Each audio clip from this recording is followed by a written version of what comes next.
Ayan guys, magigisa tayo ng sibuyas.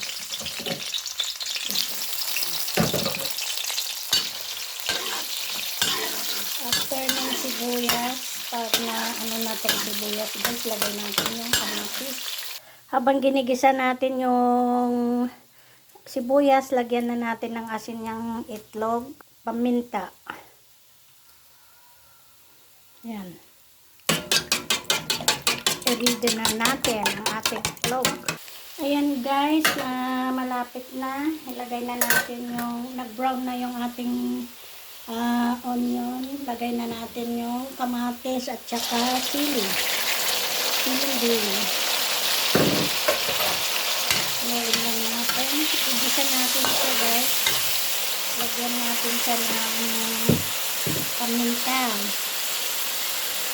At kunting asin. Huwag masyadong maalat. Walang maalat guys. Ayan guys, okay na yung ating ating kamatis. Lagay na natin po yung ating malunggay. Pagkatapos ng malunggay, sunod natin ang itlog. Itlog guys.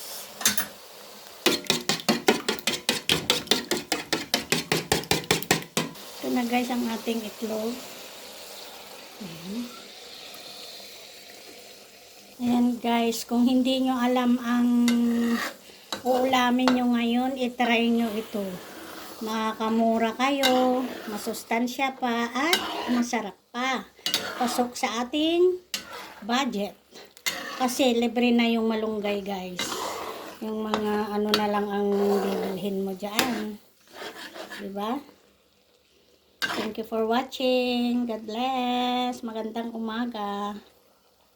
Ayan na guys ang ating finished product ng itlog na may malunggay with kamatis at saka chili green.